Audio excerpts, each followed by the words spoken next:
안녕하세요. 서초 박 부장입니다. 지난 2020년 3월 코로나 바이러스가 나타나고 약 2달 후 대한민국 경제 역사상 한 번도 겪어보지 못한 길이 열렸습니다. 신종 코로나 바이러스의 팬데믹으로 인해 사상 첫 제로금리 시대를 연 것이죠. 코로나로 인해 움츠러든 경제를 부양하기 위해 금리를 0%대로 줄인 것입니다.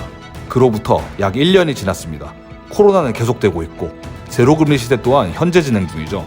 이러한 상황 속에서 우리들은 어떻게 행동해야 할까요? 오늘은 제로금리와 코로나 시대에서의 재테크에 대해 알아봅니다. 코로나가 시작되고 은행 예금금리는 0%대로 하락했습니다.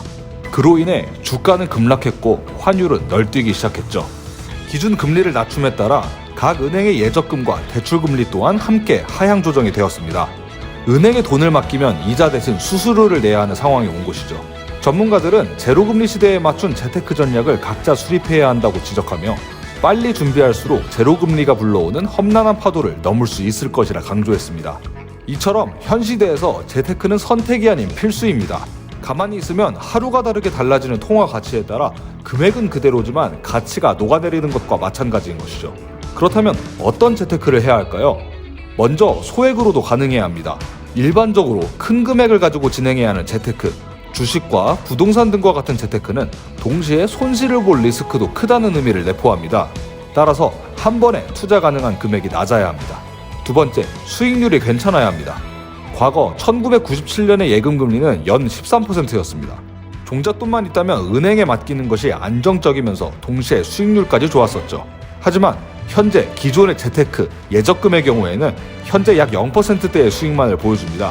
적어도 이보단 높아야 재테크의 의미가 있겠죠. 마지막 세 번째, 누구나 쉽고 간편하게 할 수 있어야 합니다. 집에서, 밖에서, 심지어 자기 전에도 휴대폰만 있어도 간편하게 투자가 가능해야 하죠.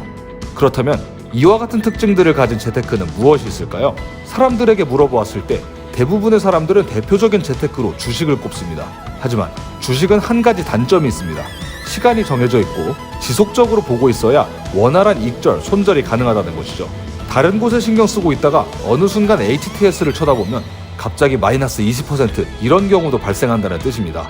이와 같은 주식의 단점들을 보완하며 위에서 말씀드린 필수 조건들은 포함한 초보자도 손쉽게 할 수 있는 재테크가 궁금하신 분들은 하단에 고정 댓글 연락처로 문의 주시면 상세히 안내드리도록 하겠습니다.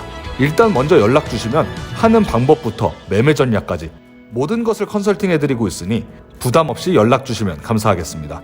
오늘 영상은 여기까지입니다. 구독과 좋아요, 알림 설정을 해주시면 앞으로도 서초 박 부장의 영상들을 받아볼 수 있습니다. 그럼 다음에 뵙겠습니다. 지금까지 서초 박 부장이었습니다. 감사합니다.